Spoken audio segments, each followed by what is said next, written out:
Come on, short, big, tall, or small. Welcome to the Remix Morning Show. We got that boom bap breakfast right here in case you didn't know. I go by the name of the Air Doctor. Let me introduce you to your host. We have no other than Jackie Lukeman, Dr. Jared Moore. I like that track right there. Yeah, right. That was hot. That's hot right there. Welcome What's out, up, y'all? good people? Yeah. Peace, Africans, all Africans of various shades, locations, and proclivities. Speaking of shades, hey, Kim Day, burn it down, Kim Brown. Dang. Jokes. Let's get these jokes off. Let's go, Air Doctor. Let's go. Good morning, Jacqueline. Good morning, Kim. How you doing? Summertime. Privet, Daragaya. Cactila. Come see, come saw. Listen, I'm hitting you with French and Russian this morning. I know. I'm in between all the things. I don't think. I see. That's a little Spanish. Very good. Well done, Air Doctor. Hey, you know. What you got, Jackie?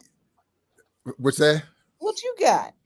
What I got is, so I mentioned this yesterday in your absence. So I'm glad to see you this morning for all the reasons, of course. But I wanted to share with you publicly that when we were doing BAM the other day, that I was playing through the injuries.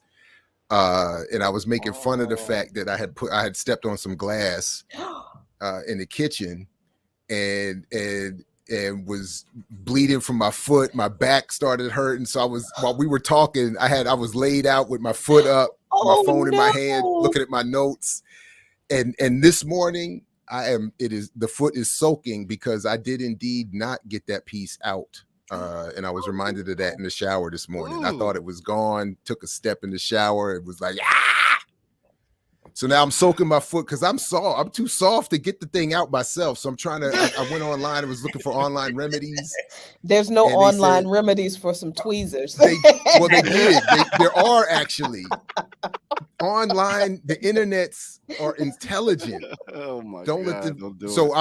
There's a couple of things I'm gonna try before I gotta go back. I tried the tweezers. I started sweating, thought I was gonna pass out. I was like, so I put I'm trying the hot water and salt water soak. So that's what I'm doing now. What about peroxide? Have you tried peroxide so it'll bubble up get to that. Draw out the glass? No, that's it too. And then there's another one, speaking of drawing out, where they say if you heat a bottle. So I'm gonna try that tomorrow morning. If it doesn't come out by tomorrow morning, I'm gonna heat up a bottle. Tomorrow morning.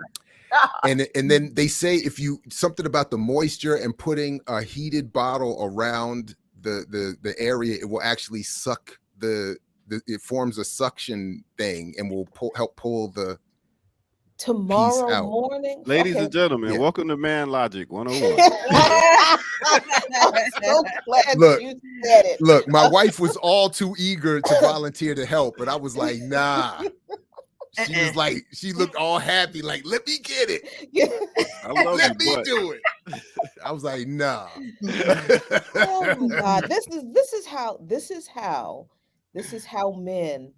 is why men have shorter lifespans than women. Unless we marry. And even when they're married, wives have to force common sense stuff on their husbands to keep them from doing exactly what Jared Ball is doing right now.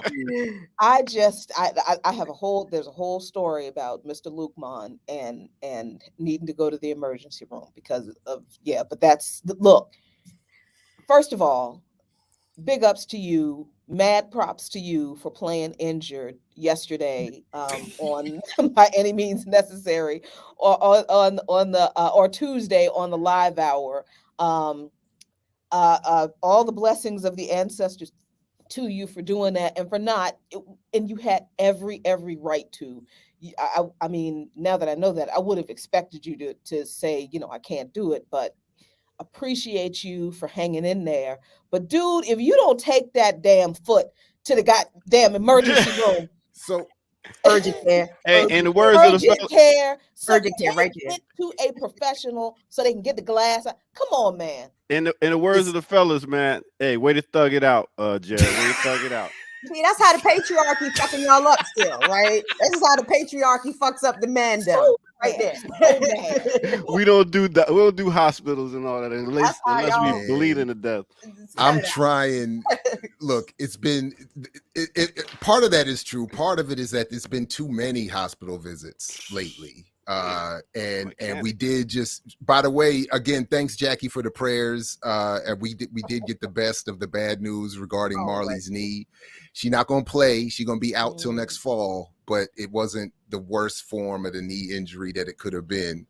So yeah, it's just been a lot of ins and outs of these, it's just a lot of time. I'm trying to avoid it. So it's not that deep. I don't think I'm. You want a tetanus shot? Do you want tetanus? I don't think we're there yet. I don't think. How do you know? Right. You know what? I'm not gonna say anything. Doctors ain't nothing but human mechanics. You go there and find all these problems. Now, you got this, that. See. Anyway, let me get out of here. That's maybe the most convincing part of it. That if I'm on Ear Doctor's team, I might really need to reconsider where I'm at. I might need to. If we on the same page. Men.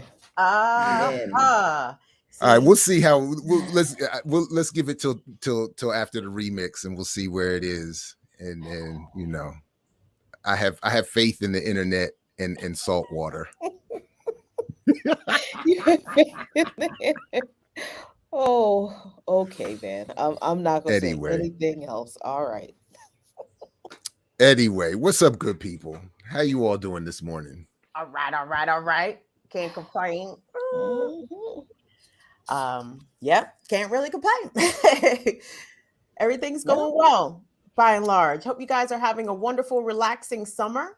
I hope everyone is enjoying. No relaxing summer. Relaxing, not so much. I mean, it's weird. I mean, I expected to kind of, now that both my boys are gone, I expected to kind of be very low key, chill, just kind of ethereally floating around the house and moribund sorrow. But damn, it's like I'm getting a roommate, which is actually very exciting. And I'm very glad that I'm in a position to be able to provide a space for a comrade who is coming back to DC to finish his grad studies, and he has a pupper.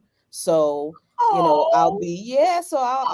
have a roommate and I'll have a part-time puppy to play with, and doing some stuff around the house, more stuff, getting a lot of stuff done in church, and getting a lot of organizing stuff done. So it's like I don't have time to float ethereally around in sorrow if I wanted to. I'm tired. And then there's Joe, then there's the regular job, and then there are other health issues that that I still have to deal with, and finally some movement on that. It's like, damn, man, this is okay. Yeah.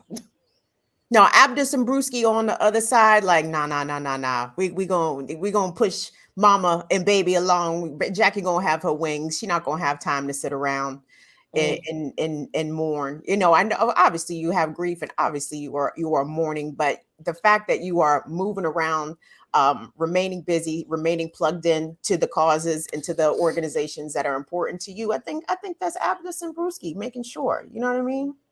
I think you're right. I think you're definitely right. Hopefully, Mr. Lukman does not show up and bother my new roommate, because he didn't trust any male human being. That was just true of him. And when he transitioned and I had a consultation with the Orishas, they were like, oh, he's still hanging around in the home because he loves you and he wants to make sure you're okay. So you may hear things and you may see things. And I was like, no, the hell I won't, because he knows better. He knows he does not need to show up like that for me on the other side. but I can't guarantee what he's gonna do. Hey, I've had a talk with him. I'm feeling like he's cool with it, but we'll just, we'll just see what happens. I feel as though Abdus has already paid Kamal a visit or two in the middle of the night. Like, hey, nigga, hey. All that shit with my wife, you gotta cut all that shit out, dog. I know these are all jokes and everything, man, but that's my girl, right? You see, Kamal ain't been on here in a while, right? I'll call him off, Kamal. I'll call him off. I have vowed to haunt. Should I go first or early? I have vowed to haunt. I have every intent of using every bit of those abilities, to stick around and let my presence and interest be known. And I joke all the time, but I think I really mean it. Like there is no, like I'm with Abdus on that. There's no remarrying. There's no happiness after me. You sit and mourn me daily. Look at my picture daily. Sackcloth and ashes. All of that. That's right. Petty after death, all the way. I keep it.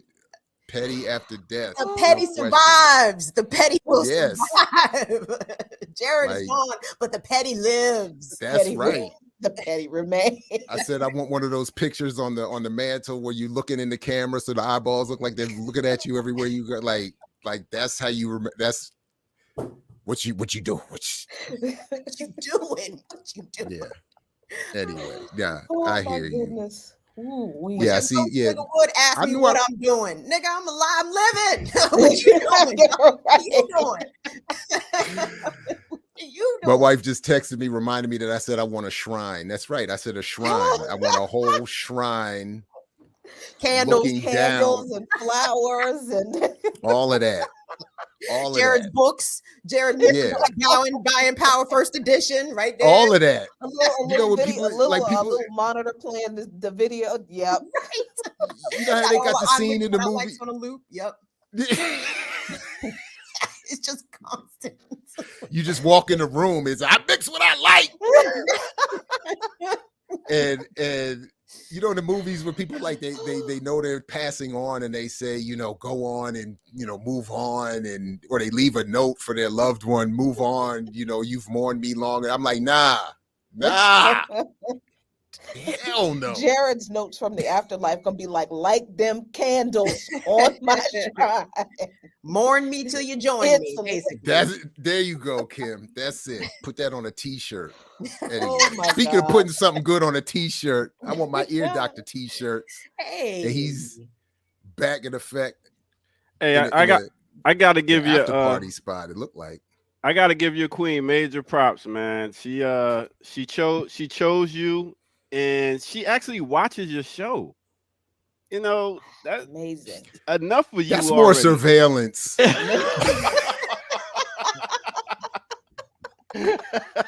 didn't want to say that.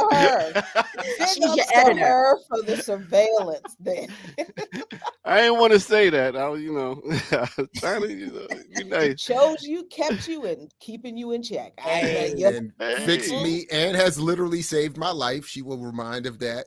Because speaking of those man moments, I was folded up, denying that I had any real injury, and then it turned out my appendix was on their way to busting, and I was just in the bed like, I'll walk it off.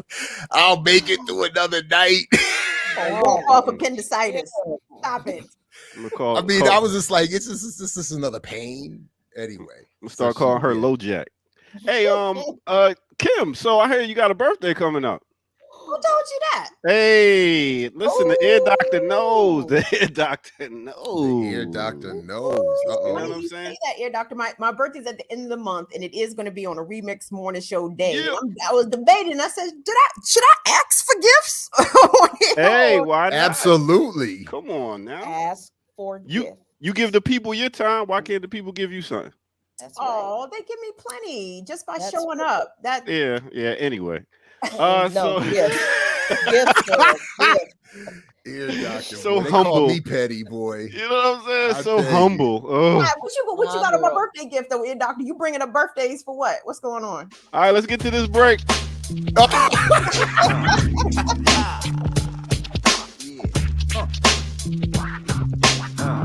I got 5 on it. That's what I got. Yo, welcome out, everybody. Welcome out to the Remix Morning Show. I go by the name of the Ear Doctor in case you didn't know. Now you do. So check this out. Hit that like button at the bottom of the screen if you haven't. Go subscribe and tell a friend to tell a friend. Yes, it is on again every Tuesday through Thursday, 8 a.m. to 10 a.m. And check out all the other shows if you haven't. Notification bell, if you hit that, that'll help you know all the shows that's dropping and the new things that's popping. All right, let's talk about patreon.com and talk about our members. Big up to all our members at patreon.com. Go there and drop some change in the bucket because you know we love it. All right, so let's get to our artist spotlight right here, right now on the Remix Morning Show. All right, so who we gonna talk about? You hear this in the background? Let's talk about no other than Diggity Das Effects. That's right. We're gonna talk about Das Effects. Now, Das Effects, we got Andre Weston, and then we got William Hines, also known as Das Effects. One is Crazy Drazy, and the other one is School. What does Das mean? Das is actually Dre and School. That's right. And effects is they bring the effects. You know what I'm saying? Now, they had the big shine of consciously bringing this lyrical delivery with the diggity and all that stuff like that. They was down with the hits, EPMD's Hit Squad, and they pretty much combined these rhymes and words and brought it to this hip hop culture that brought it to pop culture. That's right. It wasn't only just in hip hop. They influenced a lot of people. And their first album also went platinum, which is dead serious.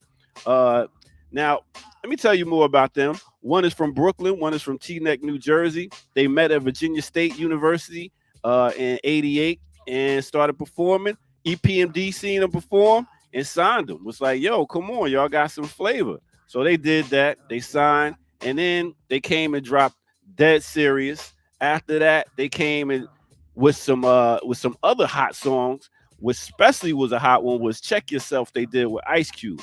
That song peaked like on #1 on the rap charts and also UK singles. It was real big and they sold millions of copies. Now, a lot of people was copying their style for a while, so it got kind of played out. After a while, they dumbed it down with their second album, Straight Up Suicide, and then Hold It Down was their third album, and they came out with that. And it was less diggity. But yo, it was mad people biting their style. And after the EPMD breakup, they kind of moved off the scene for a while, but then came back after a while, after hiatus, and dropped another one. So that's what it is. You can even hear other people copying their style, like Blackstreet with the song No Diggity. They actually got a song called No Diggity. So they straight up bit their style, but they got like 5 albums. Dead Serious, Straight Up Suicide, Hold It Down, Generation Effects, and How We Do. And that's what it is. That is no other than Das Effects. Yeah.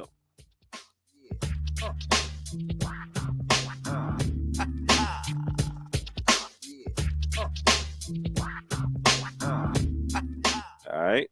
Word up. If can I just add on real quick, Ear Doctor? I just want to show. I'm not going to play it because I don't want to get the whole show snatched. But people should really check. I'm DJ Premier and I present to you. I didn't mean for it to play. But this is something people should check out.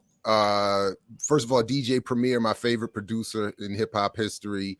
His show, So What's Up, where he goes into the background of the making of the beats that we all know, and he did an episode on the Real Hip Hop and a couple of them with Das Effects. That is so dope, where you get to hear the history of how the song was made. He shows you how he made the beats, puts it all together. He goes into some of the history of Das Effects, and just to your point, some of what happened with them trying to change up because people were biting all of their stuff, and it's such a dope 8 to 10 minutes that he does on those segments. So and Go Mickey's percussion YouTube are like what make YouTube so dope. They had that style on lock, and then Nas came and the whole style was like, yeah, we can't do that no more. We gotta spit lyrics. So yeah, big up to DOS Effects. And that's my break for the day right here on the Remix Morning Show. I'll catch y'all next one. Peace. All right, peace. Appreciate you here, Doctor. All right, good people. So let's okay, Kim, I see what you dropped. Take your time, Gerard. No. You want to get to first? No, I just good. The one I have, let's slap the map and then let's get to it.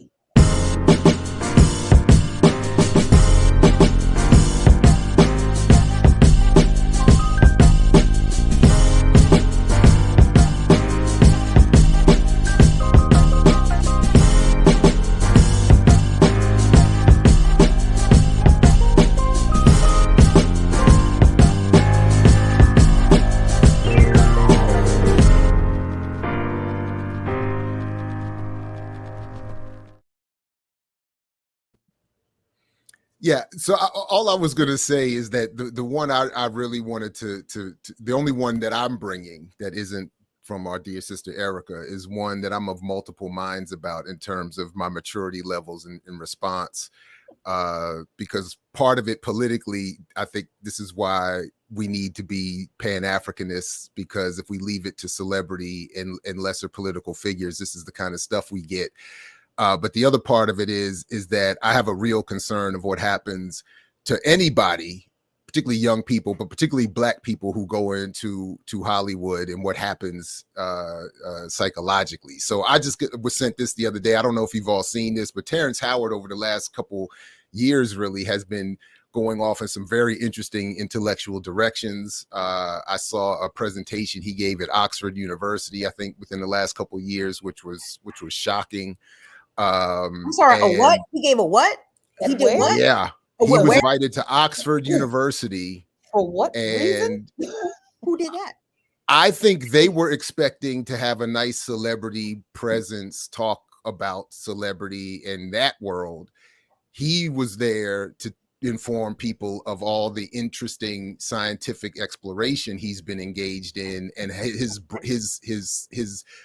breakthrough in physics. What? I'm sorry, and now again, that is all the details of that are way over my head. The presentation of it, and I think was more akin to what I saw in the students' response, which is, what the hell are you talking about? And you might need some counseling. But this was sent to me the other day, and you'll hear a little bit of that in this, because he is apparently in Uganda. I honestly don't know what to make of this, but I'll just play it, and it's 2 minutes. I'm sure it's worth 2 minutes. It's I don't know. It's greetings to you. Here we go. Your Excellency. Thank you for this great honor to meet with me and my wife. We appreciate your leadership in the strong Pan-African spirit that has enabled you to take a center role in uniting Africa. And we also appreciate what you have done regarding the diaspora and asking Africans, people of African descent, to return back to Africa so that we can now rebuild Africa the way that it was supposed to be. I've heard about Uganda most of my life, the same way that everyone else heard about Uganda. And so I went out to explore a new way of understanding how the universe works, and I was able to define the grand unified field equation they've been looking for and put it into geometry. And then with that geometry, I was able to put props on that. And what I'm saying is now we have invented a new form of flight that I would like to bring here to Uganda to replace the drones, to replace the helicopters, to replace the planes. We have all the funding necessary. What we need is just a fertile ground in which to build this. Now, this is the geometry of hydrogen. You are not contesting that hydrogen combines with oxygen to make water. But what you are adding on is that the previous description of the atoms was not accurate. No. That what they were calling the orbit was just was the fallout. It's the inertial plane. It's the discharge from the center of the electric charge. The discharge of the core of the vortex of the nucleus. Oh, this is very interesting. Thank you so much.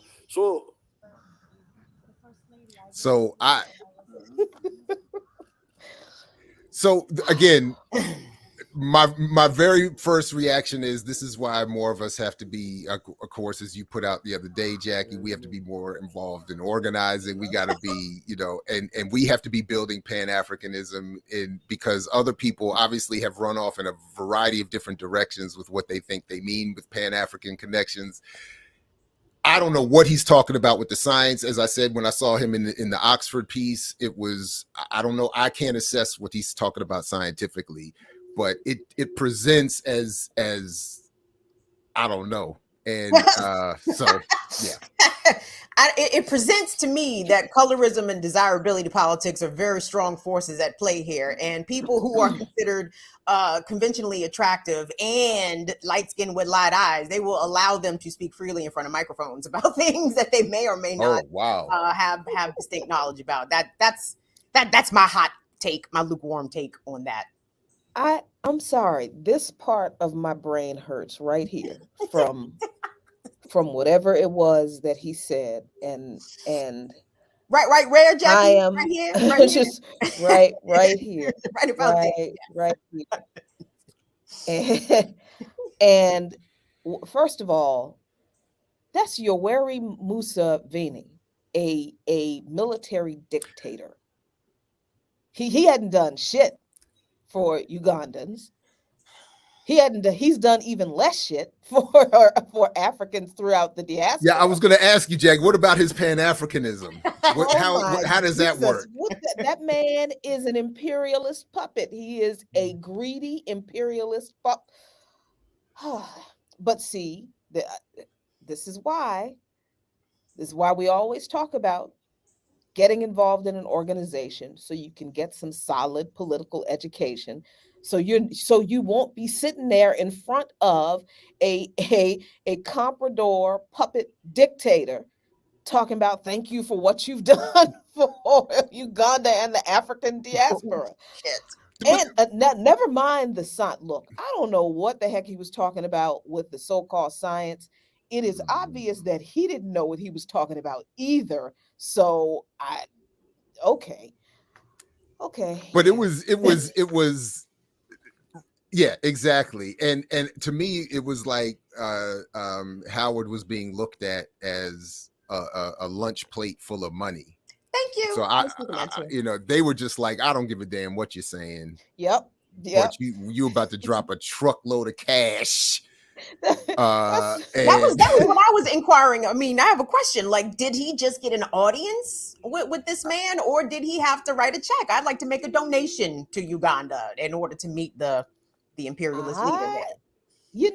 I am of both minds. I would believe that both would be true, that he's Terence Howard, that he's a U.S. actor,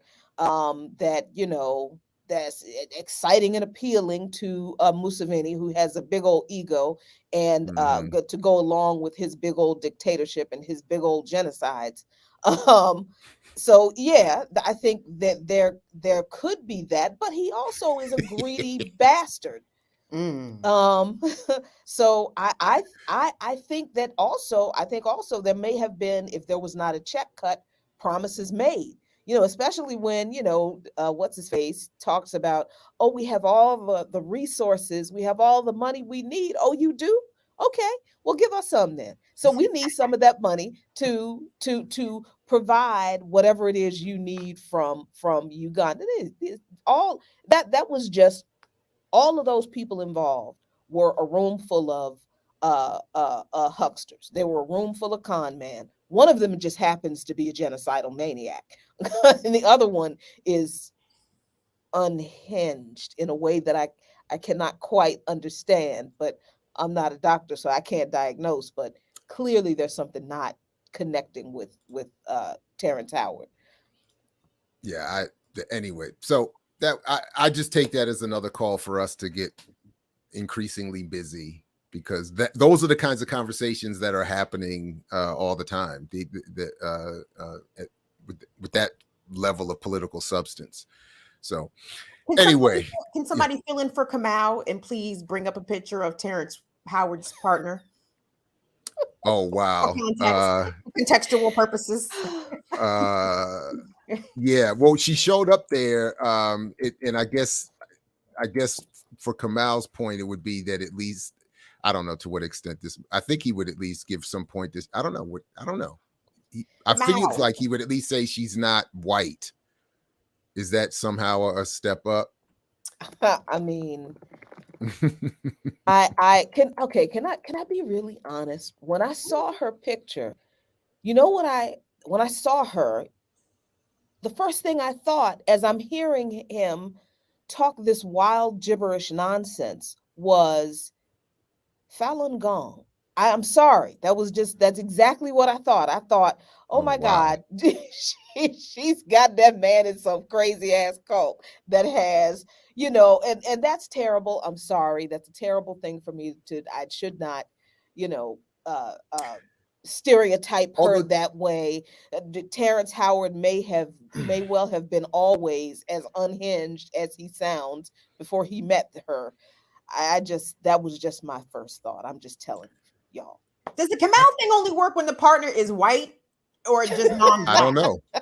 I honestly don't. I don't know how the Kamau thing works. I don't know how yeah. I'm scared to try to endeavor to figure out. Yeah. My bad. Let's just back away from this. Let me let's backpedal out of this and move along.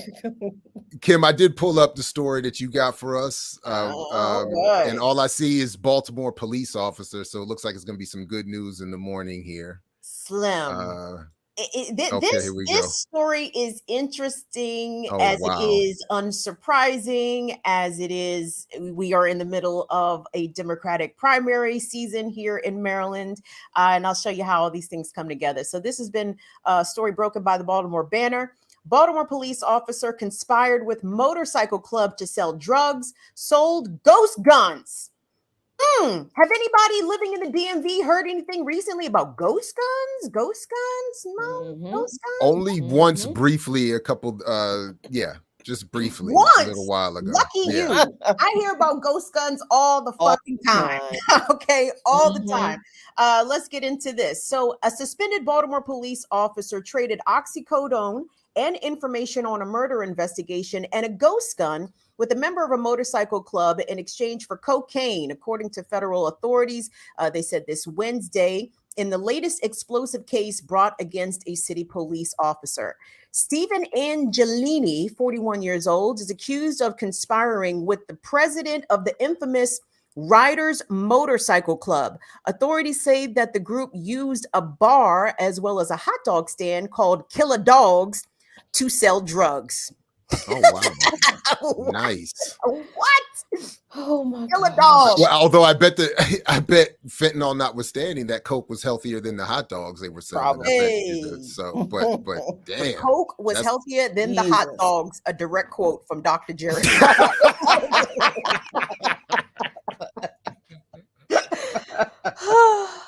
Oh my goodness. Jared, out of all your amazing work, someone's going to highlight a quote just like that. That's it. That'll be it. That'll be on my tombstone for sure. That's the Coke was healthier than the hot dog. Coke was healthier than Dr. Jared Ball. Oh my goodness. So this is the feds. So according to this federal complaint, unsealed Wednesday, Angelini funneled oxycodone pills to the unnamed motorcycle club president in exchange for cocaine. He also provided sensitive information about the murder of one of the drug conspiracy dealers and traded a ghost gun, an untraceable firearm lacking a serial number that can be assembled from a kit, and ammunition for drugs. Angelini, who is 41, I wonder why they mentioned that twice, 41, who's been an officer since 2006, was arrested Wednesday morning in Baltimore County, where he was set to stand trial for an unrelated theft case. So this nigga was already doing fuckery. He was already stealing an unrelated theft case involving items allegedly taken from a grocery store self-checkout. Sir, please cut it the fuck out. Angelini appeared in court on Wednesday and at one point sobbed He sobbed at the trial table. He was ordered detained pending a detention hearing Thursday. Now, police spokesperson Lindsay Eldridge said that Angelini had been suspended with pay since August of 2020. After Wednesday's arrest, he was suspended without pay. Oh, okay. I guess that's why he was crying. Yeah, that's why he was crying. That's why he was sad. So that was over. What was that? 2 years of free checks? What? Wow. August 2020, he's been suspended with pay. Wow. Can I get... Go ahead, Jackie. Say it. Say it. Kim, there it is. Kim, yes, dear. Why is the motorcycle gang unnamed? That did they never? No, they were named. President. Oh, they were named. Club president. Okay, the president of the motorcycle. The riders, something. The riders. Okay. Yeah. So Angelini has battled the department for 3 years over an employment discrimination case, saying that he was terminated. Saying he was terminated by other officers after he discovered a male relative was gay. A federal judge dismissed the case in 2020. Oh, I'm sorry. He was tormented by other officers. My bad. I said terminated. He was tormented by other officers after he discovered that a male relative was gay. A federal judge dismissed the case in 2020. Now, the federal investigation into Angelini and the motorcycle club picks up in January 2022, and the president who Angelini interacted with is not identified in court documents. I wonder why that is. But in one exchange, he refers to the president as Keith. That is a reference to Keith Dawkins, owner of the Killer Dogs hot dog stand, that along with adjoining bar Coach House Inn, the Coach House Inn, where is that? Both of which are in Baltimore County. Police say that the motorcycle club was using to sell drugs. Court records showed that Dawkins was charged in May with drug and firearm charges, and during a search of his home, they found an infamous rider's leather jacket. He is being held without bond. So this is interesting, and the article goes on. You guys should definitely check it out. But this goes on. Oh, wait. Skirt. Hold on. In April, Angelini allegedly sold an untraceable ghost gun to the motorcycle club president, receiving cash and drugs. $300 plus a ball. Angelini texted Dawkins as his asking price. That would be an 8-ball for those who are unfamiliar with the parlance, and I believe that's roughly 2.5 grams, if I'm not mistaken. If I'm not mistaken, it's been a while, but that is definitely a reference to an amount of cocaine. Yeah. Woo! Anyway, so there has been a lot of discussion here in the state of Maryland. Like I said, we are in the middle of a Democratic primary contest with a number of state offices that are being contested, including a state's attorney general, Baltimore state's attorney general, governor, and who else? What's another office that they running for? Anyway, but every ad in Maryland right now is niggas talking about they're going to get guns off the street, and specifically ghost guns off the street. I believe even the city of Baltimore has filed a lawsuit against a ghost gun manufacturer circa some months ago. But how you going to get the guns off the street when the police is putting the guns on the fucking street? How you gonna get the drugs off the street when the police is out here the ones selling the drugs? And this is just one. Y'all can imagine how many Baltimore police officers are distributing guns whilst on the job. Right. This is just the one that was caught. Another one that was caught, Jackie.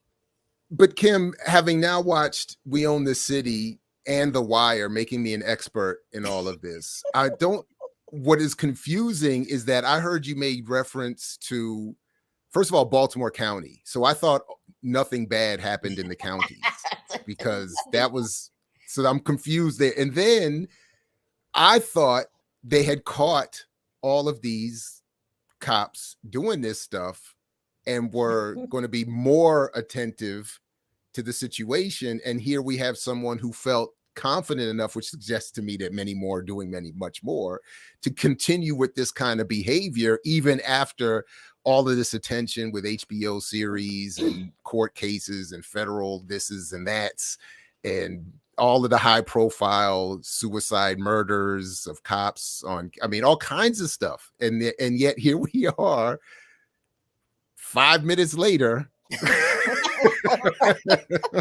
I mean, they say sunlight is the best disinfectant, but sunlight does not kill roaches. You cannot kill these roaches.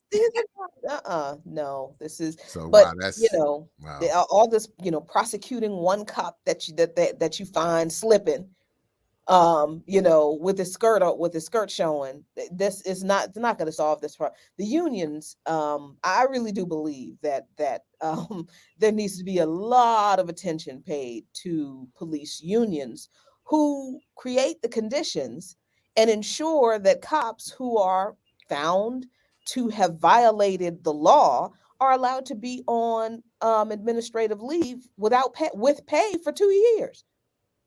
I mean, stop that. No, if you or I are in a union for our job and we are found to have broken rules or violated company policy or whatever, our union is not going to make sure that we are placed on leave with pay for any amount of time. The company is going to fire us, and the union can't do anything about it as long as they can prove that we've actually violated the policy.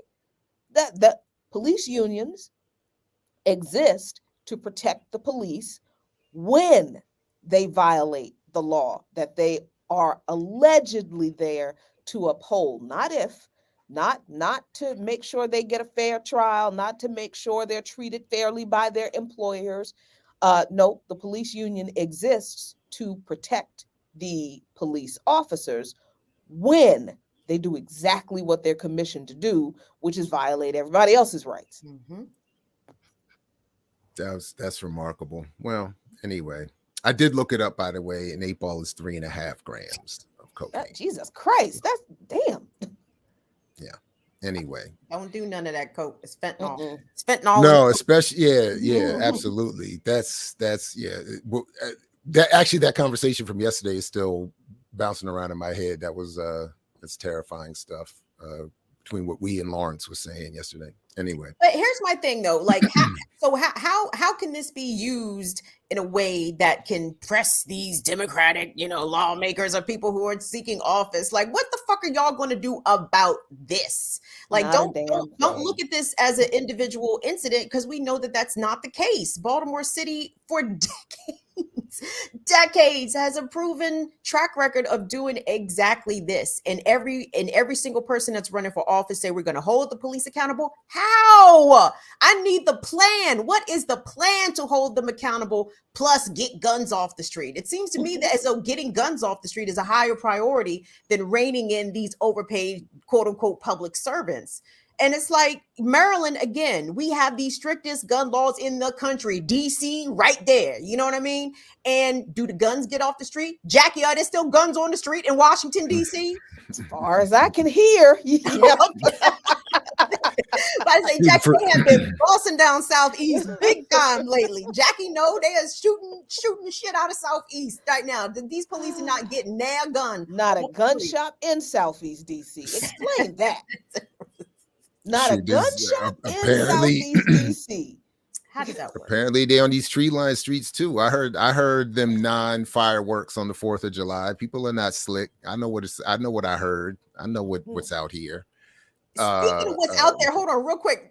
Just for FYI purposes for the audience, and I know Jackie's aware of this. Jared, you probably are too. Y'all have heard that they have been robbing mail carriers in the DMV, right? Like DC and Maryland specifically. And Jared, I'm bringing this to you because I think it was Quiet Hours Way out in Columbia that they stuck up a mail carrier. They are robbing mail carriers for their arrow keys or their keys to listen boxes. I'm like, Columbia, they was robbing mail carriers. Quiet Hours Way was, I believe, 2 doors down from where we used to live a couple of years ago. And I'm telling, look, again, I understand where I live and all the important differences, but there are increasing similarities. I mean, we had, again, on the street we lived on a couple of years ago, there was a gunshots. It was like people shooting on the street.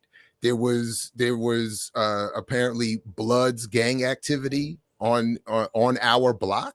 I watched one morning as ATF flooded our streets and crashed down my neighbor's door and left my neighbor and his wife out there in their morning underwear and robe looking for somebody who wasn't even there. put a gun in the 8-year-old baby girl's face right next door. So, and I had my children eating breakfast, in the inner part of the house because I didn't want anybody near any kitchen windows or doors. And then I did end up having to walk them out around a bunch of flooded. So, I mean, so what I keep wanting to say is, yes, we do need to get guns off the street, but we need to get, if people really want to do something, get jobs, get healthcare, get redistribution of wealth into the street. And then the amount of guns that are there would be less of an issue. Not an issue, but less. That's all. But say it with me. Socialism. I mean, we had the dude out here. I mean, look, I mean, it wasn't, what was it, a few months ago where the dude not probably literally within walking distance of where I am now, did a live stream on camera and went and after he had killed his girlfriend and then went and shot his wife on camera on Facebook. You're talking about a guy that I went to high school with, Rajay. Oh, wow. I did a whole story about that on my show. I went to high school with Rajay. I ran track with Rajay. And when I saw the video of Rajay announcing that he had killed one woman and was headed to kill another woman, I was blown away. I was blown away. Right. I can't even say rest in peace to Rajay because I'm very fucked up with what he did. Yeah. He same high school, it was same year. Yeah. Anyway, yeah. So the only point I'm trying to make, I didn't mean to tap into that, but my only point in that is that the traumas reverberate. And after all the jokes are had, like there really are no safe places. No, there is really nowhere to go. It's like relative to some other worst nightmares, the best we get at this point. And I even mean that internationally. So I keep thinking about where am I going to run to? Getting the passport all cleaned up and everything, but at the end of the day, it's just varying proximity to nightmares, and that's not I think that's just not good enough. But anyway, and I'm looking at the comments. See you all in the comments. What's going on? Happy Thursday, I guess. Today is, if Thursday can be happy. I see that Bastille Day. Bastille Day. Is it Bastille Day? Is it Bastille Day? Is this the day that the French did the guillotining? All right, happy Bastille Day then. I did stand on that spot when I did pass through in the military to Paris. We went to that spot where they still commemorate the spot outside. I think it's not far from the Louvre, if I'm not mistaken, where the heads were rolled. Woo! I don't like that, putting a fancy museum on the site where I'm not. Don't quote me on that. This is an old memory. So but I feel like they were close anyway. But I don't know. But I was looking at one particular comment from Taking Notes, who said many of these youngsters don't care about jobs, the thrill of the hunt. And I gotta say, I want us to stop demonizing this young generation of folks, particularly Black and brown folks who are living under the trauma of this capitalist system that refuses to recognize their humanity and then accuses them of being animals when they do whatever they have to do to survive. That's the situation we're in. This is why, at least for me, socialism is the answer to these problems. You don't like crime? Make sure that everyone has food, housing, healthcare, education that the state guarantees and paid for. You want guns off the street? Do those things. You don't like abortion? Do those things. Provide healthcare. Make sure that women have a solid social net in order to live themselves and raise the children should they have them. And if they don't want to have a child, it ain't your business, and don't worry about it. And make sure, if we lived in a society where everyone's needs are taken care of, if everyone's human rights were guaranteed, the right to clean air and clean water, the right to housing, that is a human right. You should not have to earn a place to live because you have a good job. Healthcare is a human right. You should not have to earn the right to be healthy if you have good insurance. Education is a human right. Money should not dictate whether you go to a good school or a bad school or not. Having well-educated children helps them to learn how to think, not what to think, but helps them to learn how to think and assess their environment and come to their own conclusions. It develops them as human beings. And guess what that does? It creates a society full of thinking people who, since society cares for its people, in society, they care for each other. If we want to solve all these problems, we have to have a society that addresses those issues. We have to have socialism.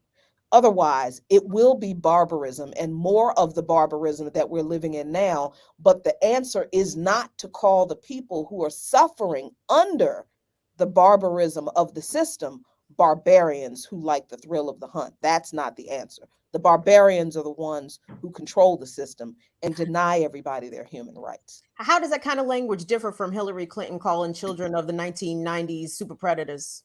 I mean, are we just that's the same language? Just it's the same thing. Neoliberal talking points. We echoing Hillary Clinton, folks. I know not all the folks. I know you just talk about one folk, but nah, we're not doing that. We should never adopt the script and the language of white supremacy when describing our folks, and that's disappointing to see.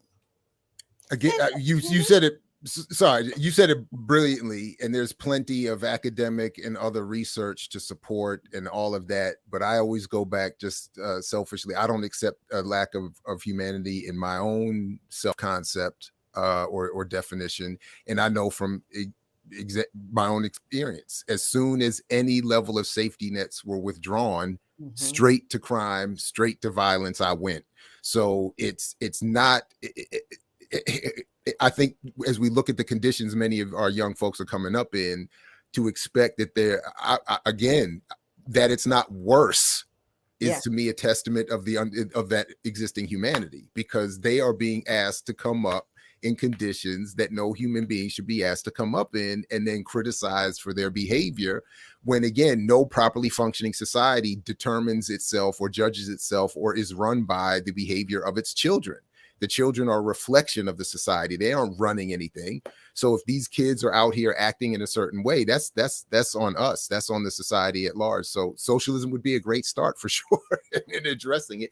The last thing I want to say is, having also had glimpses into having been sent to Baltimore Friends, for instance, and seeing a little bit of the upper crust and the white elite, so to speak, there is as much, if not more, psychopathy and so on in those communities. And you talk about an absence of in sociopathy, if I'm saying that correctly, in the sense that there is as much a lack of concern for humanity, a lack of concern for the care of other people, even of themselves in those spaces, even with all the resources and the racial and the gendered and all that privilege, they still come out jacked up in this capitalist, colonialist, white supremacist society. So to expect Black children with none of that and access to all of the horrors of drugs and guns, etc.,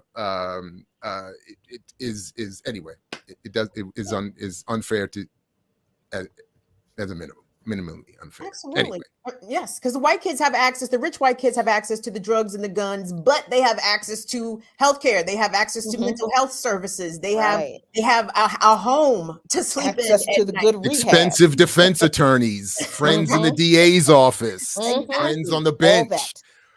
Yeah, so that's throw them motherfuckers under the bus. Don't throw Black kids under the bus who don't have anything and no ladders for opportunity. But the white people who have everything, who shoot up the July 4th parade, who hunt down Black people in the grocery store, everybody's like, oh, they must have had mental health issues. Fuck you. They named the boy Crime-O. Anyway, so look. Somebody we never throw under the bus, can never do without, is the ear doctor, who's back and ready to go. So what's up, sir? Psychosis? What did you say? Psychopathy, I know I got correct. that the level of sociopathic or psychopathic behavior, but then the sociopathy, or something like that. The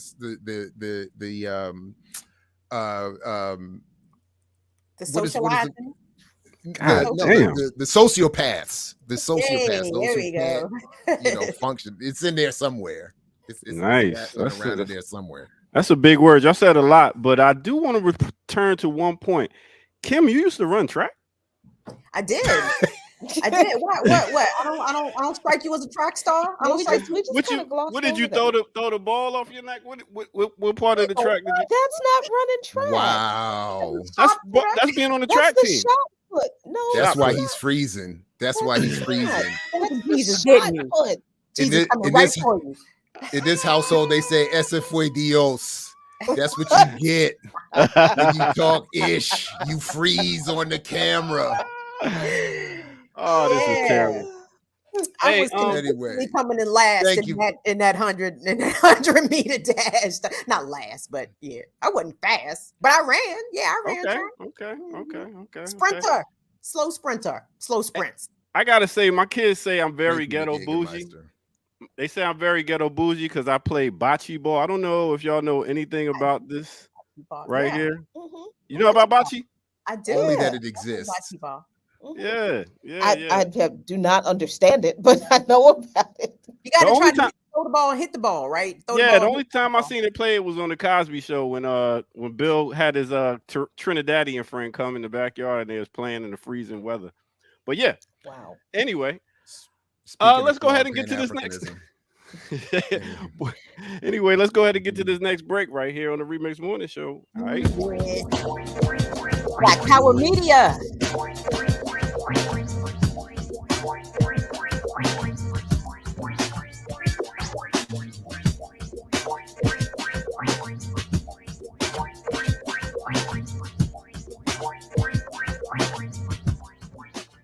Now my screen want to freeze, boy. I tell you. Anyway, check this out. I really wanted to come with some hip hop, some good news, some different things that's going on in the world. So who am I going to start with first? Not all heroes wear spandex and capes. You know what I mean? One hero we know smokes blunts and has a juice store. Who am I talking about? No other than Styles P, who came to the rescue with his camera to aid a sister that was being harassed by the cops. Check this out. Yo, you're blocking. Hello. Yo, I'm recording.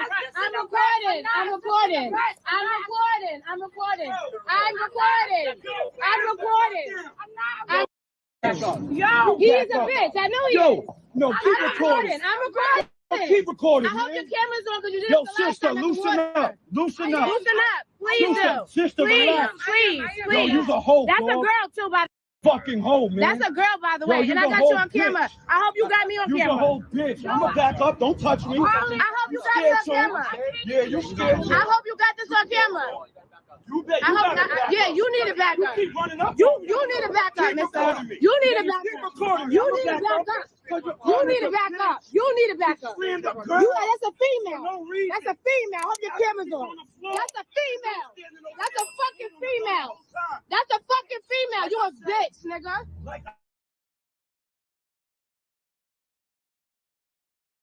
Oh. Okay. Oh, how I love my New York sisters, boy. I love how they talk that talk. Yeah, pretty much your man Styles P wasn't having it. Ran up on a cop. He later came back and said he wished he didn't handle the situation like he did by saying certain things to the cop, because that just gets them riled up and ready to try to do some stupid stuff. So we get it. When you're in your emotions, it happens sometimes. What else is going on? I must talk about this young brother. That's right. This young brother right here, who he goes by the name of Corian Evans, 16 years old, in Mississippi. He jumped in the water to save 3 girls that was drowning. Cop wound up coming and trying to help, jumped in and started drowning himself, and Corian had to save him too. So big up to this young brother right here. That's right. Like I said, heroes don't always wear spandex and capes. So big up to this young brother, giving y'all some good news. And last but not least, let's spin it off with some boo. Right here, you got Funkmaster Flex, Conway the Machine, and Pete Rock all going at it right now, talking about how the radio doesn't play certain music. Funkmaster Flex has been called a gatekeeper, and Conway's not hearing it. Pete Rock said he's not hearing it. And Funkmaster Flex pretty much is like, yo, man, stop all this drug talk in your music and keep up with the times, and then maybe you'll get some shine on the radio. I don't know. It's something to say. You know, I ain't gonna front. My son said to me, he's like, how much more can Pusha T talk about drugs? He is right. I can't take it anymore. But that is what it is. That is your hip hop and worldly news from the Ear Doctor. Now let's go ahead and get back to our host.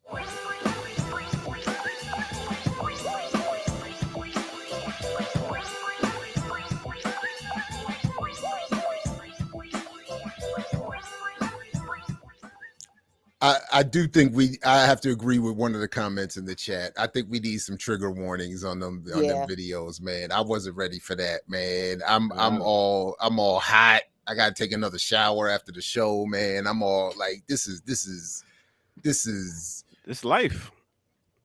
But you know what? Shout out to Styles P, man. He has put out some of my favorite tracks. He has put out some beautifully Pan-Africanist tracks. Obviously, he is a 420th enthusiast. Mm-hmm. But yeah, you know. And then the only other thing I would say is that Flex needs to stop fronting and tell people the truth. Run him his money. Run him that payola and get on that playlist and stop fronting like it's about the lyrics and the quality of the content. Stop it. It ain't hard. Run him that money. Yes. I was having a conversation with somebody yesterday about don't get mad at me, people in the chat, but I think Ashanti was being honored. I'm sorry. I didn't mean to laugh. No, don't be sorry. Ashanti was being honored. Wait a minute. Who called me petty in these chat streets? Stop it. Ashanti received the honor for her musical legacy, and I was in confusion. Breathe now. I was in confusion, and then I thought about it. I remembered. I said, "Yep, all the Ashanti Ja Rule records that we used to play in the early aughts." I was like, "Yep, I'm guessing a check had been exchanged for those spins, and now we got anyway." Oh man. Oh man, that was funny. I do remember though. She was one of my brother-in-law's favorites when he was coming up. She was on his wall. Beautiful girl. I mean, she's gorgeous. Let's not take anything away from her. But as you said, it was a musical award. Musical. It was a recognition for her musical efforts. And again, I was confused. I'm like, Ashanti who? I was like, hey, two Ashantis. Must be two Ashantis. They did a tribute. They did a tribute to Carrie Hilson. Right. What? To who? Dog, do you just have to touch the Billboard charts to be recognized as an icon? That's the thing. The youths them out here, they use the words icon and legend. They throw them joints around way too casually, Slim. And I'm like, dog. She's a good writer, she's a good singer. I was just like, a tribute though? A tribute. That's the kicker. Doctor, the tribute is the kicker. The talent, she's talented, yes. Yeah, oh man, this is easily my favorite segment ever. I'm sorry. That was hilarious. But I was just thinking about Police Academy. You remember that used to come on? Especially when I heard the cop jumped in the water and tried to help save and wound up drowning himself. Was that the same story we talked about yesterday, Jared? Was that the same story that you? Yeah, it was. It was. I was gonna let that slide. He's over there freezing up, Kim. He's freezing up so much as it is. I was like, let me just let that go. God has already punished him for not watching. Right. I did a comment, Kwame. Please talk about the kidney transplant victim beaten by security and he later died. He died? Oh man, that happened in St. Louis. Let me see if I can pull that up. Yeah, let me let y'all get news. All right, thank you, Ear Doctor. And in fact, I thought didn't Erica have that? maybe she didn't. I did see that, and I thought it was on the run sheet. But maybe if you pull it up, Kim, or send the link, I can grab it. I'm looking here. I don't see St. Yeah, Louis. I got it. I got it pulled up. Okay. So yeah, I was I read this story yesterday, obviously because I have chronic kidney disease. I'm like, look, man, I'm already freaked out about the possibility of having to be on dialysis, and now the fucking security guards in the hospitals, and so this man was randomly tackled by hospital guards. Huey Robinson was 52 years old. He was a patient at Barnes Jewish Hospital in St. Louis, Missouri.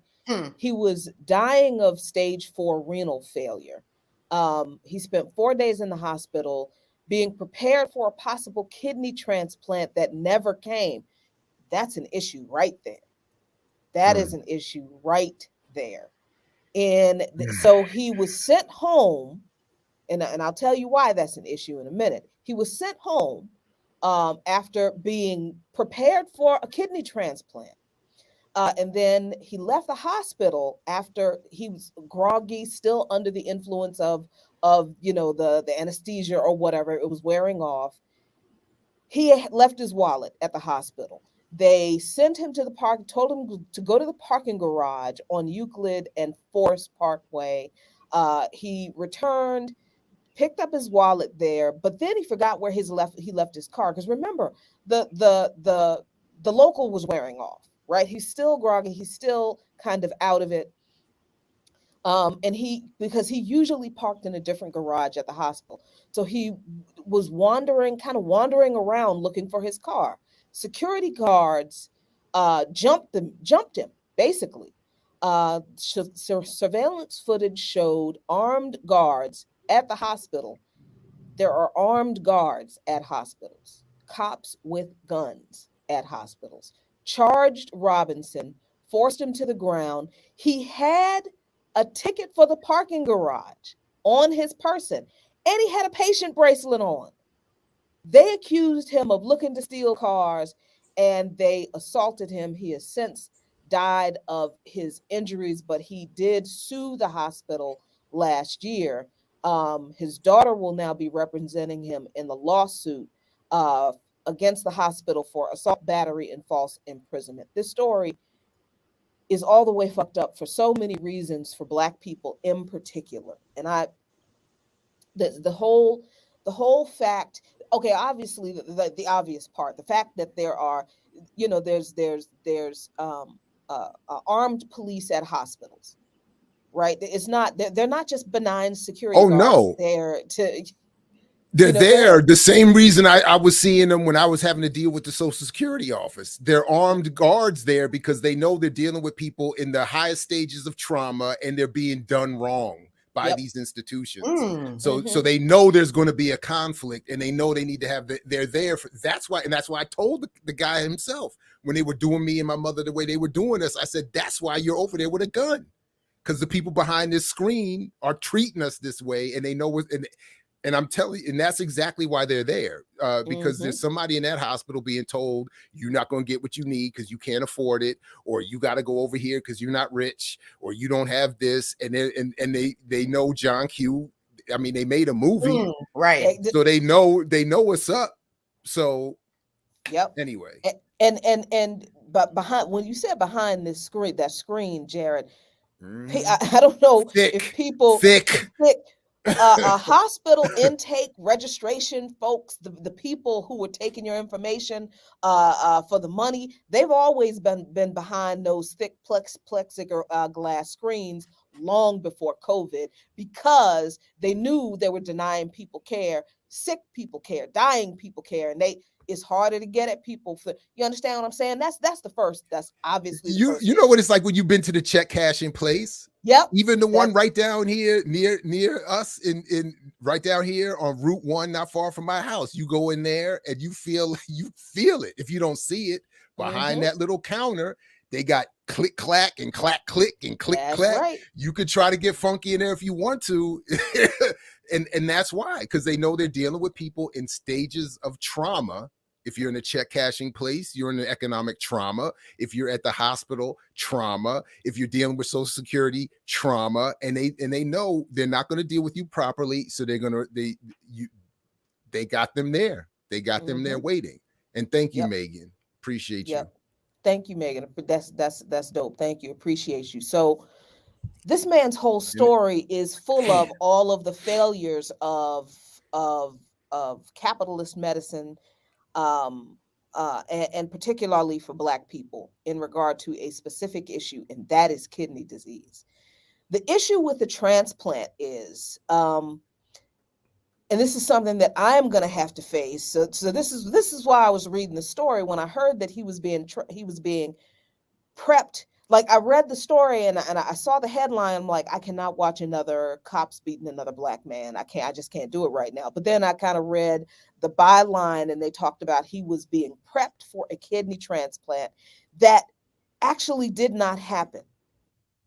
There are boards of doctors in hospitals that perform kidney transplants and other transplants that make decisions on who should get a transplant based on a number of factors. They claim that the factors have everything to do with, the person's health and the likelihood that they will continue to live a healthy life, right? That the kidney goes to a deserving person. But very often than not, the people making these decisions, and we talk about the transplant list, the organ donor list, like you can indicate on your driver's license that you want to donate your organs in the event that there's an accident. And if your organs are healthy and viable, they become available, and it goes on like a list where people are waiting for an organ of some kind. People think that those lists are just, the next person on the list, just numerically, is the person who gets the next available organ that becomes available through some horrible, tragic circumstance. That's not how it works. Because there is a panel of doctors in hospitals that perform these transplants. Doesn't matter whether it's kidney, lung, heart. And these doctors are mostly white, mostly male, and they decide who on the list should get the transplant.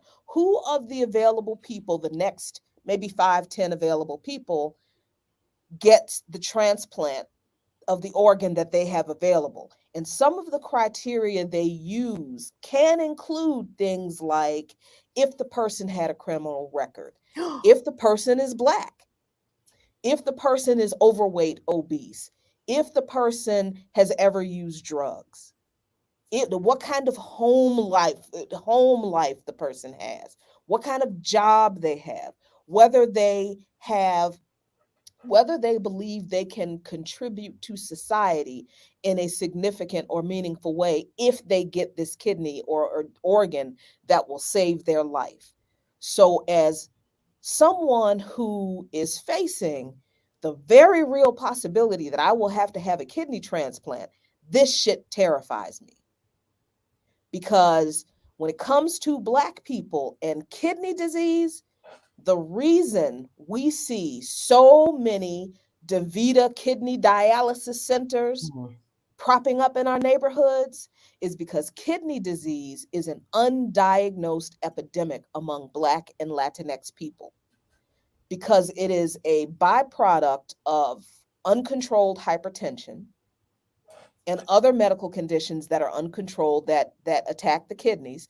And usually, if we don't know how to monitor our lab work to know that there is something wrong with our kidney function, like nobody ever tells us that you should be looking at your EGFR numbers when you get lab work. That it is a marker called EGFR. I can't remember exactly what it's E-glomerular filtration rate. And it's literally the number that indicates the percentage that your kidney is functioning at. Most Black and Latinx people who are diagnosed with chronic kidney disease and end up on dialysis are diagnosed when their EGFR levels are already at stage 3, stage 4. And that's like at 30 to 20% of kidney function. That's what happened to me. Oh man.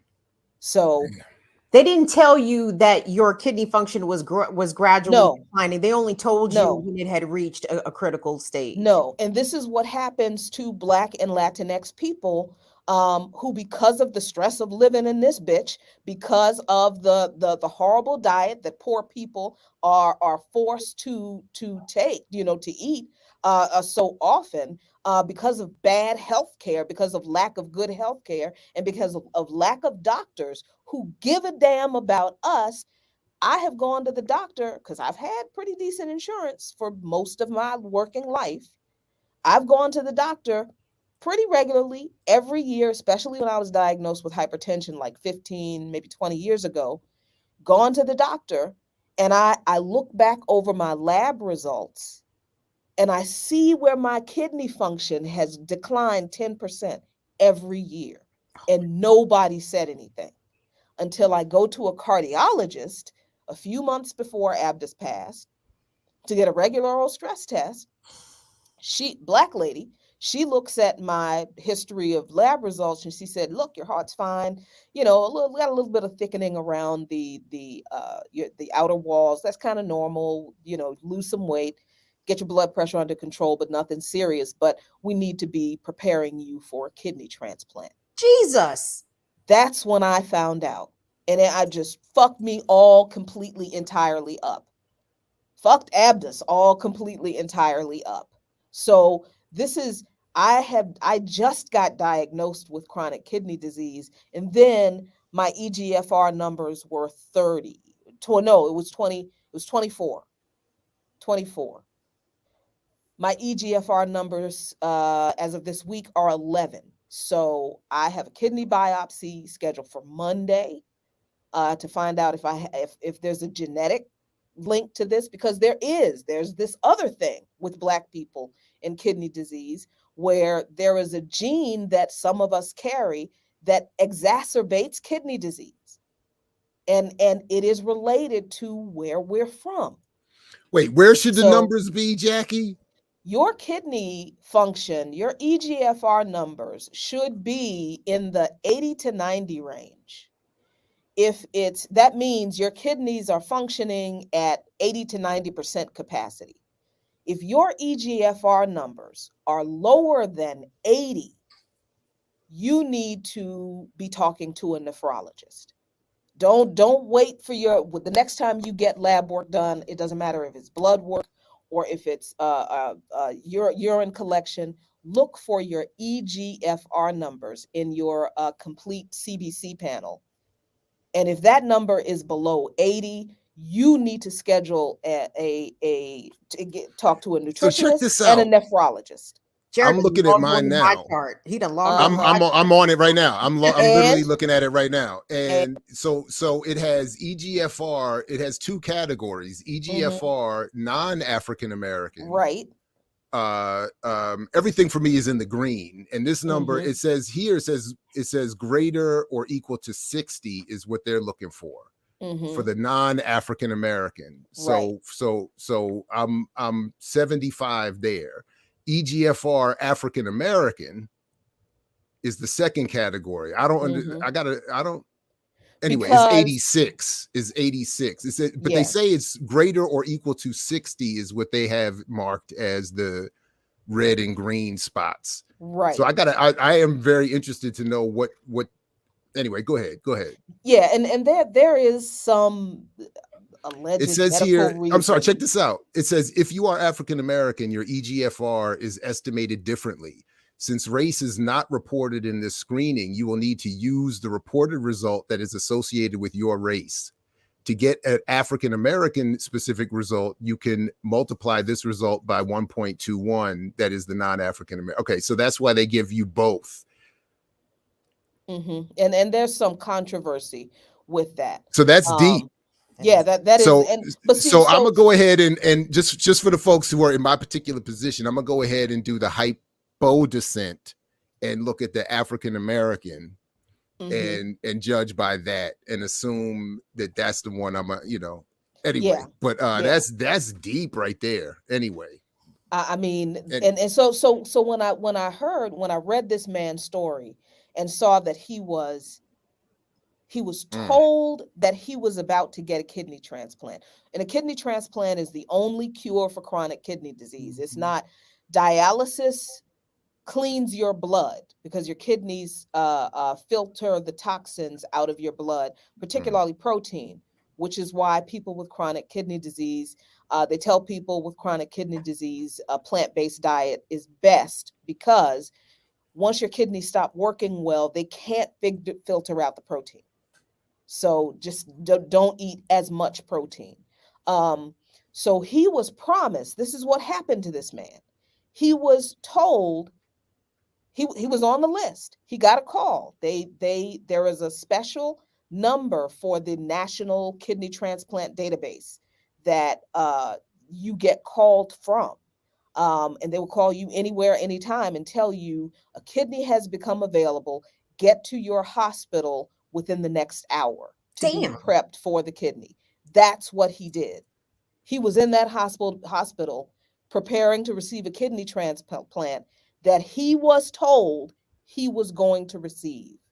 And somebody at that hospital or in another hospital made a decision that he was not he was not the best candidate to receive the transplant, and they decided to give it to somebody else. And I don't care what comes out about why he didn't receive the transplant that the media tells you, that is what actually happened, because that's the way they do. So, he not only did not get the transplant, but on top of that, he got beaten to death. Is that what exactly? Is basically exactly. So it's that's wonderful healthcare in the United States for you right there. And the thing is, because he didn't get the transplant and he was in stage 4 chronic kidney disease, and by the way, stage 4 doesn't mean that you're dying, so that's actually inaccurate. Stage 5 is kidney failure. Stage 4 is bad, but people can live in stage 4 for, decades. But stage 5, when your kidney function is 15% or less, that is when you have to be placed on dialysis.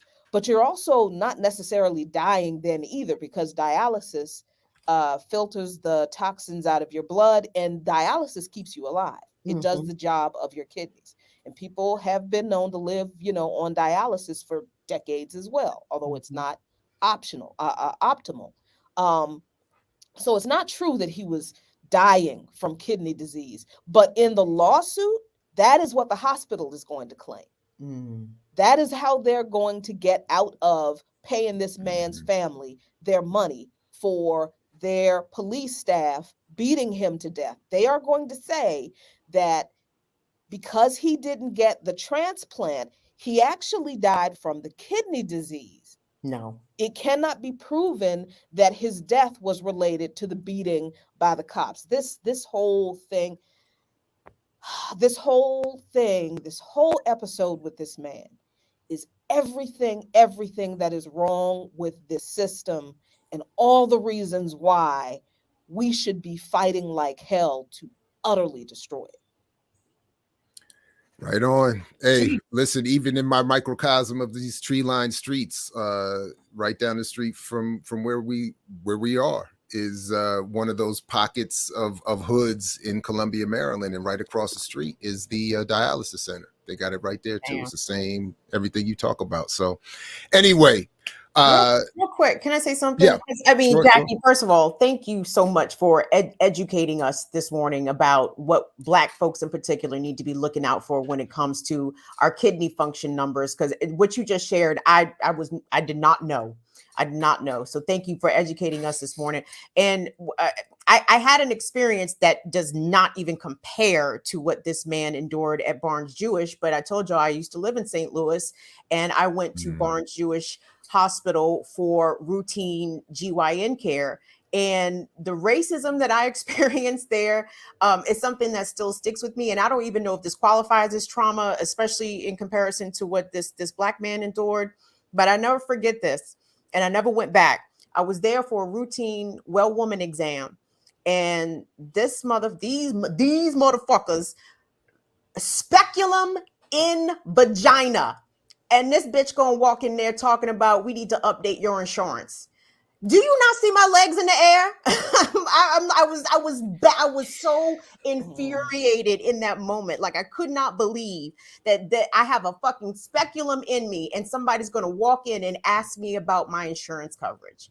So I guess that is a smallish example of the sort of racist medical treatment that Black people are routinely subjected to.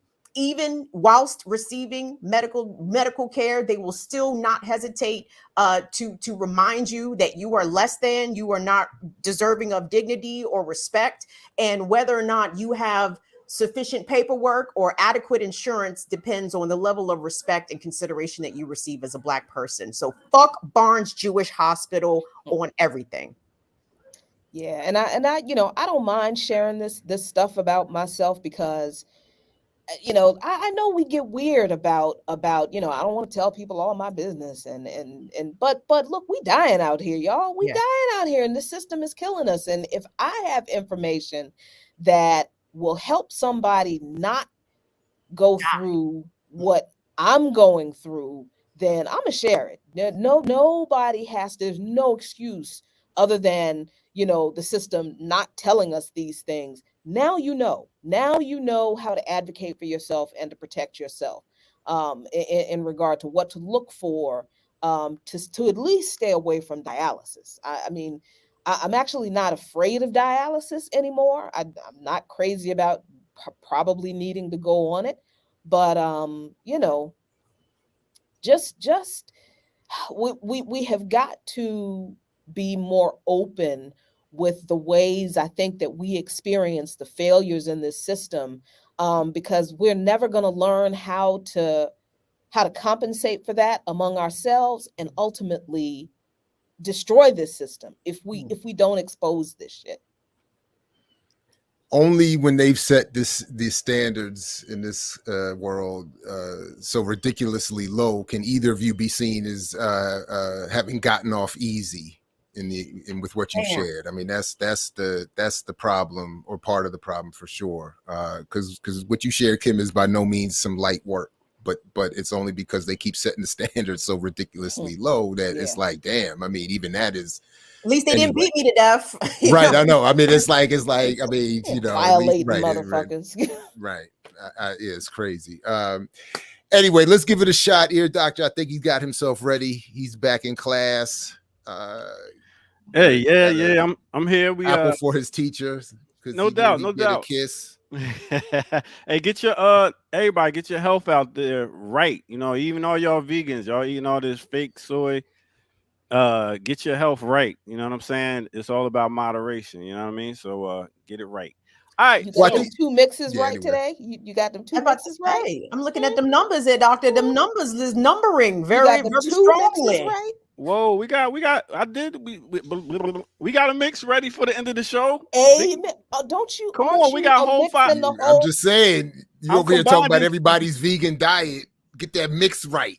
Oh, come on, man. When ain't the balance them two? Balance them ones and twos. Stop worrying about everybody. Nah, just playing. I got y'all. We're gonna end off this show today with a nice mix for y'all. But right now, I'm gonna take y'all to class about some things right now. So let's get to it. Go. Black Power Media, let's go.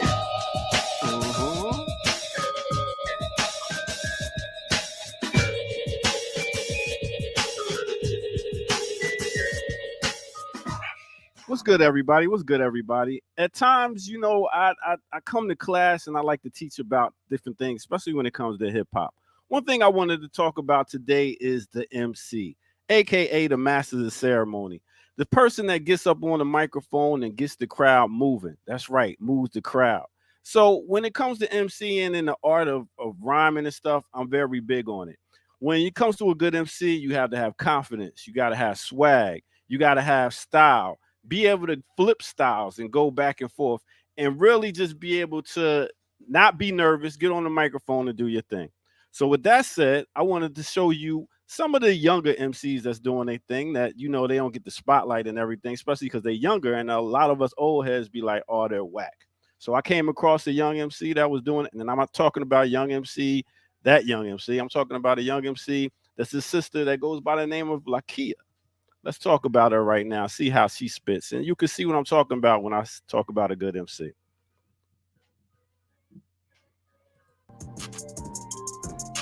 Here, the biggest flex of YBIC.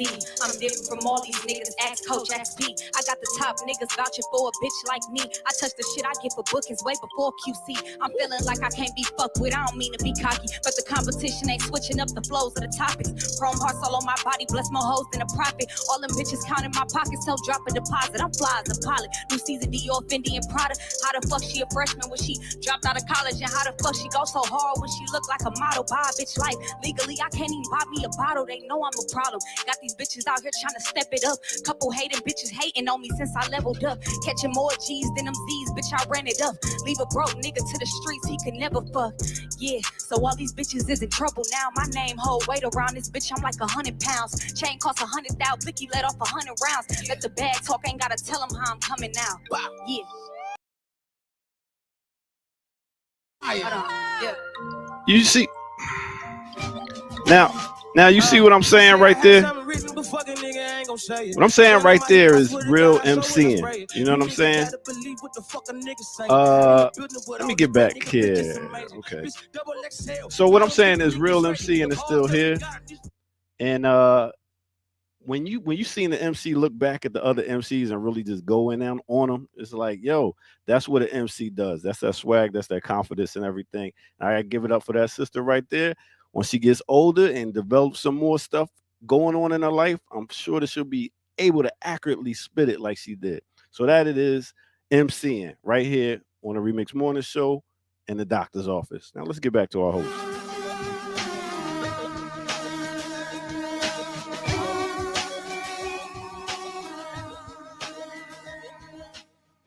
Yeah. What was her name? Lakia. Nakia in Lakia. Oh, with the L, Lakia. Okay, come through, Lakia. Let's go.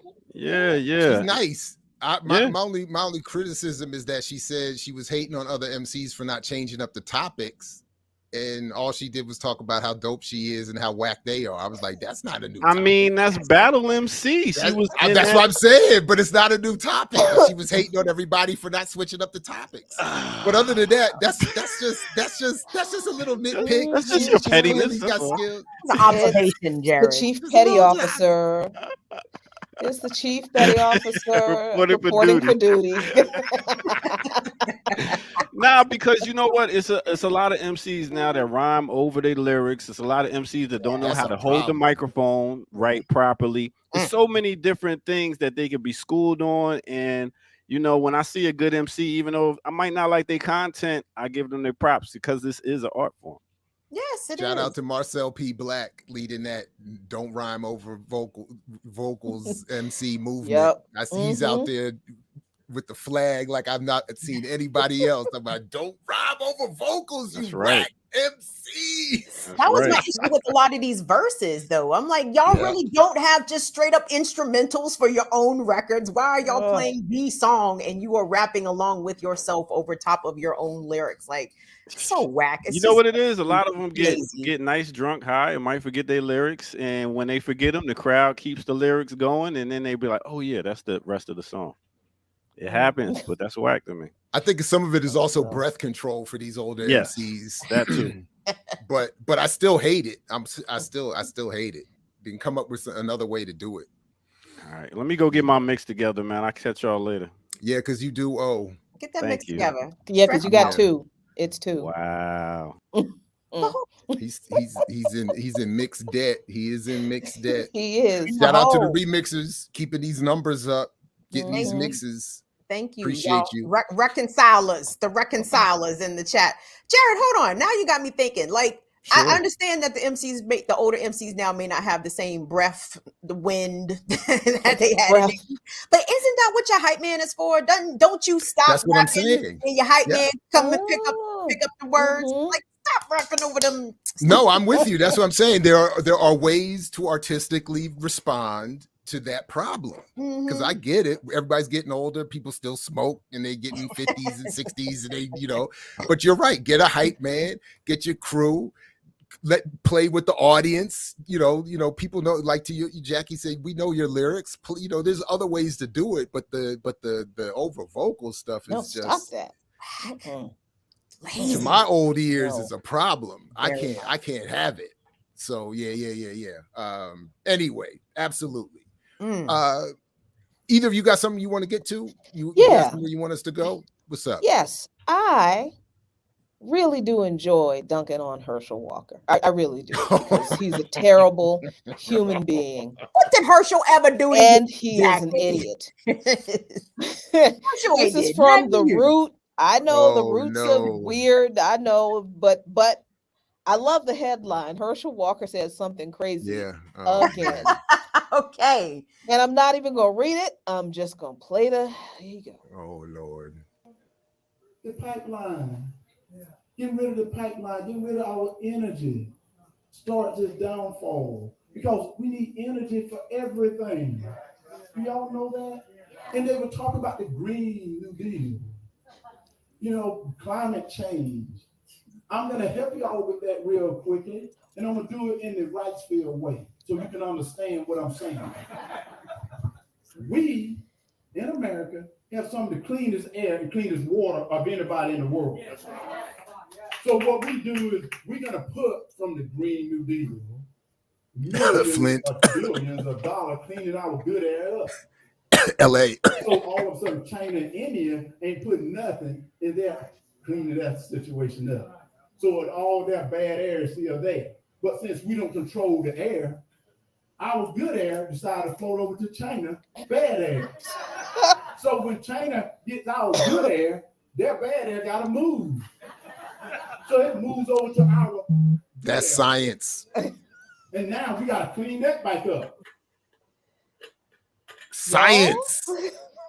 It is so weird when I hear conservatives talk about how clean our air and water are in the U.S. compared to people elsewhere. I'm like, nigga, don't you understand that is because of decades of environmental activism and trying to implement regulations and restrictions on what these companies can pollute and what they can't pollute. I mean, the air over Los Angeles is cleaner, way cleaner now than it was 20 years ago. But as Jared astutely pointed out, yes, Flint, Michigan still has fucked up water in addition to other places. But God damn it, Jackie, I'm so mad at you for putting this nigga on my timeline today. Shit. You're welcome. Jesus. There is no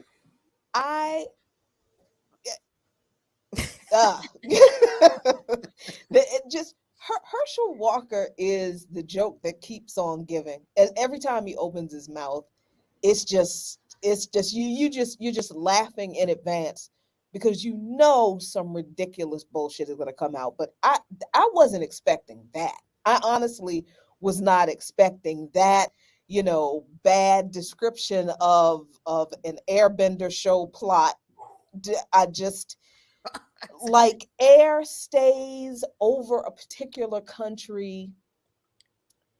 And well, China took our good air, Jackie. Yes, China took, and they gave us their bad air.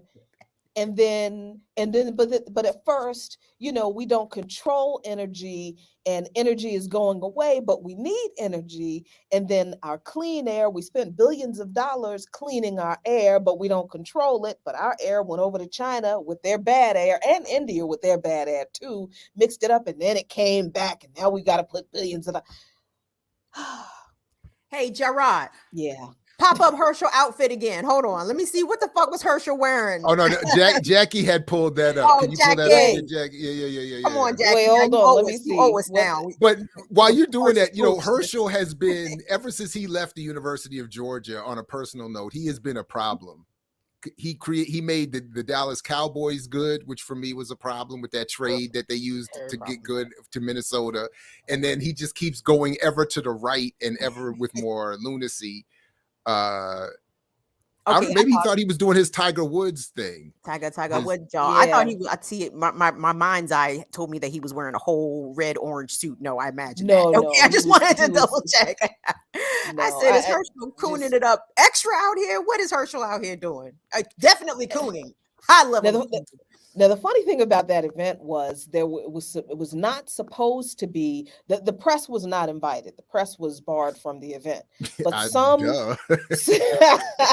he don't want to say. But like, no evidence, please.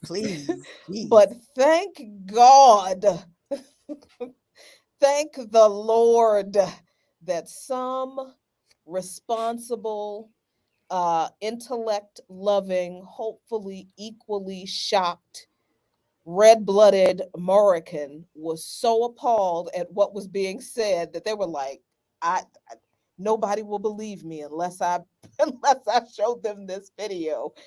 And thank you to whoever that was who recorded that video in that closed campaign event. Again, I don't think Herschel Walker is going to win against Raphael Warnock, but just the fact that I underestimated crackers before, Jackie. To my own folly, I underestimated the crackers in 2016. You cannot put nothing past white people. This is true, especially since they did nominate this guy. They did vote for him to be the Republican nominee to run against Raphael Warnock. So yeah, so that's what I was good. That's what I'm saying. Like going back to where we started with Terence Howard. It is the ignoble leadership that makes room for this level of presentation and analysis to breathe and gain support. They're very happy. I mean, just as Museveni was sitting there looking at Terence Howard like lunch. I mean, he's the Republicans are just sitting there like, oh, hi, yeah.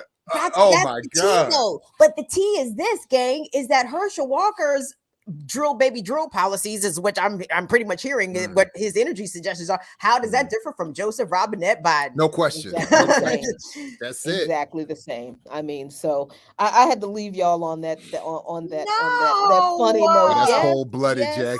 I had to do it. Let me speak to your supervisor, Jacqueline. Let me talk to your supervisor. Speak to my supervisor. He's right there. Hey, look at him hiding. Tell the voice to stop making you troll us. Jackie has prior obligations over here. By any means necessary ship, acting like he does not hear me talking about. I do not hear you, Jackie. So yeah, we got a really good show today. We're going to be talking about on By Any Means Necessary. We're going to be talking about New York City's Black Giuliani. New York City's public service ad about how to survive a nuclear attack. I swear it exists. I'm sorry? In New York?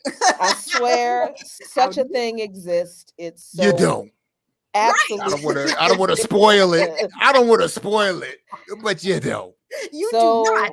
I saw it. Absolutely ridiculous, and a bunch of other. I think we're going to be talking about the Gusanos in Cuba trying to commemorate July 11th for the thing that it is not, that it had not turned into a thing, and a whole bunch of more stuff. So hang out with us over on rumble.com/c/BAM necessary at 3 p.m.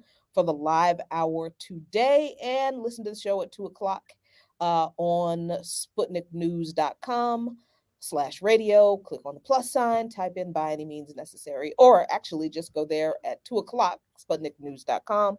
Click on the antenna to listen live. Talk to y'all soon. This afternoon, 1:00, People's Power lunch, doing some political education on the state's repression of left movements, picking up on the conversation from yesterday. And I think we're going to have a Blackonomically Speaking with Dr. Linwood Tawheed this Friday. Hope that's going to work out, seeing if our schedules can jibe. But that's it for me, y'all. I'll see y'all soon. All right. Oh, Jacqueline, have Thank a you very wonderful much. weekend, dear. Yes, Peace, y'all. indeed. You too. Yes, indeed. Love Peace, you. Jackie. Love you. Bye. Be safe. Be safe.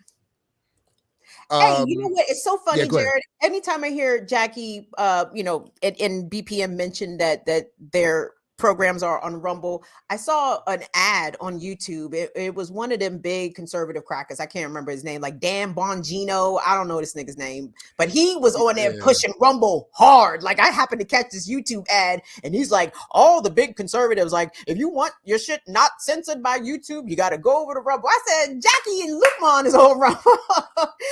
And I'm sure Dan Bongino is not happy that by any means necessary, and Black Power Media are also joining them over on Rumble.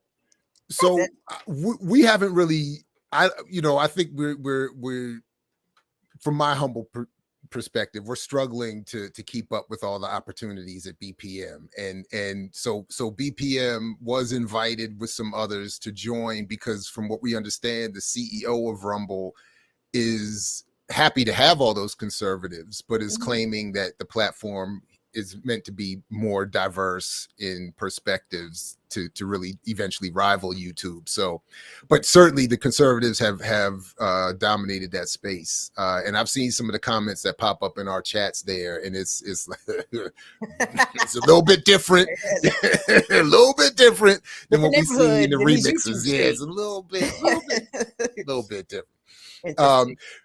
Just real quick before we get out of here this morning, I'm not going to play anything. I just think this is, I would encourage people to check this out on their own. I keep talking about this. Oh, actually not this one.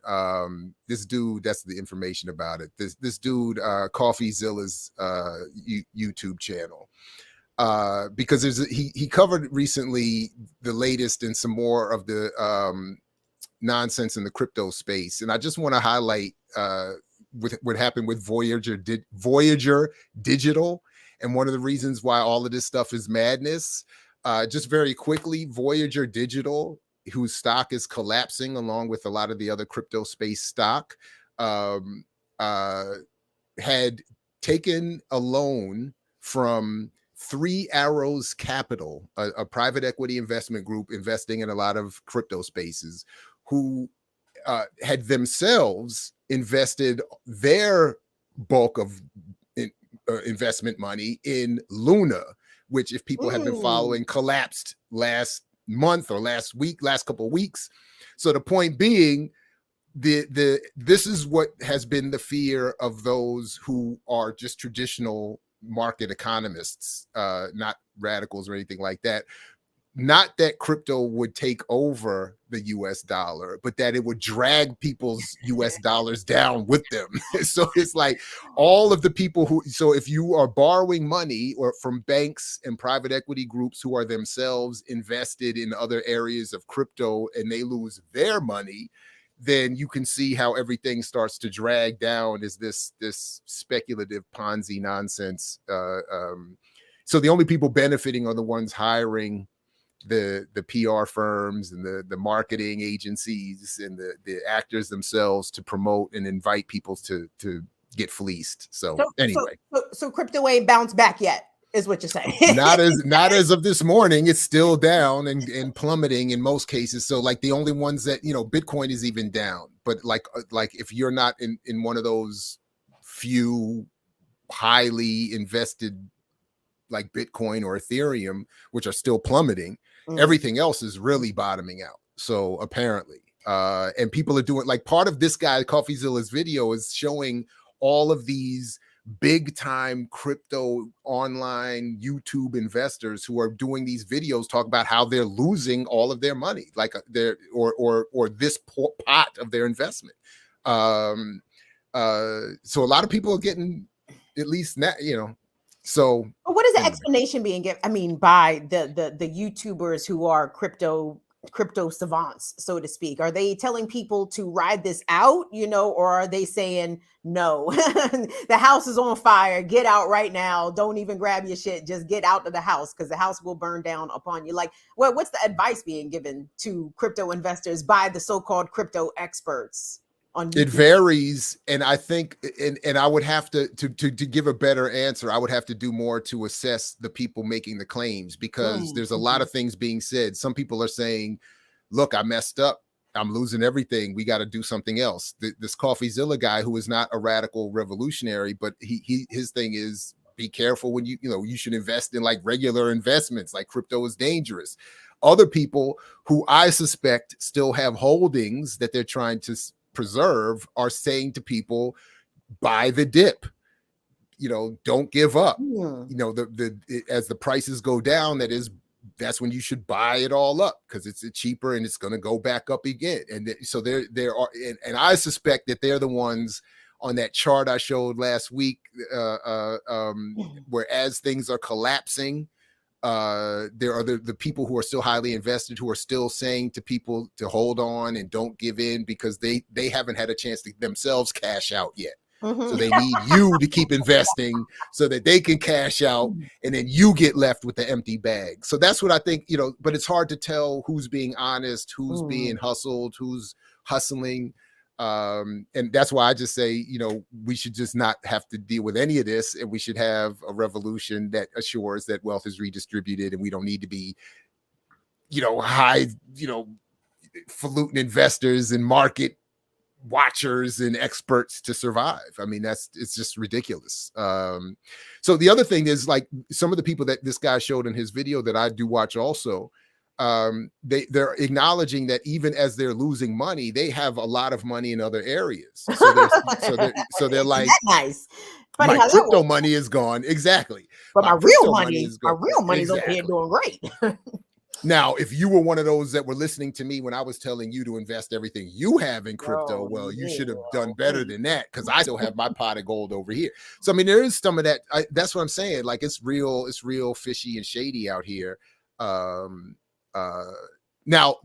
my biggest problem is we're going to get into tomorrow morning on my show, and shout out to Erica. Ricky Ryan is going to join us to talk about HBCUs and imperialism, but we're also going to be looking at that Invest Fest again, because one of the problems that I'm having is that as all of this is going on, and in some of these spaces, some of these white commenters are being more honest with their audiences, we got a whole bunch of black capitalists who are not being honest with theirs, who are still telling you, hey, you can invest and crypto can be a salvation, and this is that and that and that. And I think, when is Invest Fest? That's coming up, right? It's in August. It's August. Black August. Next month. See, they saved it for Black August. Way to go. The anti-Black August. The anti-Black August. Say that. Oh, Jared, if they put that online, we need to be like dissecting that frame by frame once it is published, because people need to know. Like, and I know we already know, remixers, people who watch these channels and our related platforms already know, but you need to tell the rest of your people, stop listening to some fucking Steve Harvey and Charlemagne the goddamn God. Like, because there's a lot of people who buy into those black personalities, and you gotta hustle. We know they sleep, we grind, all that bullshit. No, them niggas need to be amplified for the charlatans that they are. Charlemagne and I'm not mad. Look, when they stay in their lane, I'm not mad. Whatever we think of their art and whatever, he was the king of comedy, or a king of comedy, not a king of revolutionary analysis and economics and relationships. Listen, do you know how annoyed I was at niggas during that whole think like a man shit came out? I was so annoyed with black folks, because white people had nothing to do with that. Actually, I take that back. White people had to green light Steve Harvey's bullshit for it to get made on a national scale. But no, I was so annoyed with black people with that shit. Think like a man. I'm the petty dude. Shut the fuck up. I'm the petty dude that politely asked the sister that drove my daughter's elementary school bus if she could find other radio programs to put on, thinking that it's not necessary for my daughters going to 3rd and 4th grade to be hearing Steve Harvey's advice on relationships. I was like, can we get the 10 minutes that they're on the bus where you put on something else? Can you put on your R&B? Can you put on some neo soul? Can you whatever, but not Steve Harvey? And she was not pleased. She was not pleased. Steve Harvey's for the children, Jared, with your bougie ass. Everybody, these babies need to listen to what Steve Harvey got to say. Oh my! They need to know how to deal with these men eventually. Oh my God! Is what she was. Anyway, speaking of a man, we got to deal with Kim because we earned it. The remixers. Let me sit up. We earned it. Yes, earned. Why am I on a big screen? I don't know. I was trying to figure out how you Why are you big screening me? I was trying to figure out how big screen. I'm out here trying to get this production right, man. Yeah, let me help you out. What did we top out at this morning, guys? What did we top out at? Damn! Look at that. All right. I saw us hit 290. I thought we hit over 290. We did. We hit 290 today. So that's a beautiful thing. We went past our 275 mark. And let me take off my producer headphones and put on my DJ headphones. So let's get it. Let's go. Rock this funky joint. And make sure you all tune in to Burn It Down with Kim Brown tomorrow. Right? Woo! We got a good show tomorrow, y'all. I'm going to be joined. Damn. Okay, cool. I guess I'm not going to be joined. It's like Lisa Snowden is going to join me. Easy Jackson is going to join me. We got to talk about Baltimore. You know, I love Baltimore. This is why I care about Baltimore so much. But the whole incident surrounding the squeegee worker who murdered a motorist has really heightened the race and class divisions in Baltimore City, and the squeegee workers are being blamed for being poor, which is a preposterous shit, but obviously to be expected. So Lisa Snowden from the Baltimore Beat and Easy Jackson will be joining me tomorrow on Burn It Down with Kim Brown, 7 p.m. live. Y'all tune in. Right on. And see you all tomorrow morning when I mix what I like. Go ahead here, doctor. We got all right, let's give them that effects. Only a few will understand and appreciate what's about to happen. Like this. Coming from the sewer, yo, you know we never miss. Do it like this. Like coming from the sewer, yo, you know we never miss. Do it like this. Like coming from the sewer, yo, you know we never miss. Do it like this. Like coming from the sewer, yo, you know we never miss. Back up in the seat. Here to make the green and niggas out, they know that's what I mean. I ride the beat like a jockey, short and stocky. I'm never sloppy. The honey's on the clock and knock. Hey! Let's bring it up. Come on, y'all.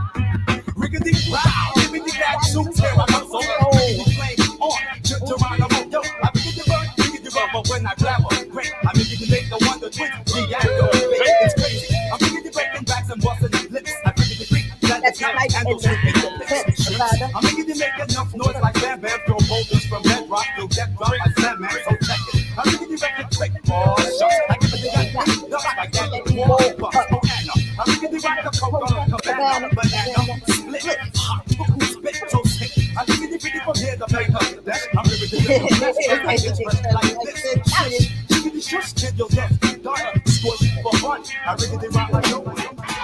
That's right. Let's get it right here. Rocking that Dance Effects mix right here on Black Power Media, the Remix Morning Show. Let's go, y'all. I think if am what I is, I comes to get biz, so what's the jam? I might not be the man, but yo, I still want to slam my cram. To understand why these rappers try to face me, they must be crazy, messing with the books and Tracy. Pick up to Jersey and my people's out in Ella. Jersey! Ella, can never catch a sweller. Cause you can tell I get spits like Mark. No matter what the weather, son, you never want to spark me. I'm kicking rhymes and get your minds on the regular. See me in the black Benz just blowing up the cellular. We high-ish, the sky is it. You know the suicide, yo, it's fly-ish. So quick, you keep them buried cause you never coming near it. So bear it when you hear it, cheer it, but don't compare it. I still be schooling, fooling them when I'm sleeping. Kids be keeping, they love the way that we be treated. Come on, man, we getting down. It's all right now, right here, right now. That's Effect. Pick up the Brooklyn, pick up the Jersey, pick up all y'all out there in the chat room. We rocking out. Like this. Come on. Check it out. to the tick tick, my click is mad thick, so don't slip. Cause mad niggas knows getting slipped by the mister. With the heat to burn you till you blister. You pump bitch when the funk hit the tongue twister. It's the, no, I'm the maniac with the flow. What? There's no peace till I knock out your regulars and your goats. Nigga, be doing my thing on the day to day. Some say I got too much posse like Flavor Flav. Books in reverse, the worst nigga out the click. What? CeeLo say, when I hit you with the 666, you should be stressing this lesson. I'm flexing with the adjective. Sitting on them C's like I just did relaxing. Now niggas know I give a fuck about your crew. You tried to keep up but got stuck like the two between every. Come on now. Y'all ready? Let's get it. Well, is macaroni and cheese. Before I start, I got to fart. No, I got to sneeze now. I got you tripping, nippity doo. Day shucks, I'm making bucks. I want hip hip, hooray, and then some. Cause I'm a rousey, day spoon, cool. So shout, watch, pop, a new bob, walk there. Boom, draps up for sure, dang, now but I'm best. My AFX is broke. My underbridge fell down, and I'm a good shit. With the lollipop, left town to yickety yak. You boogaloo black, okie dokie, you too crazy, cause I'm crazy like that. But it's the yak, that's no. I'm Mr. Red and his crew, so come on, man. So come on and diggity check yourself before you wreck yourself.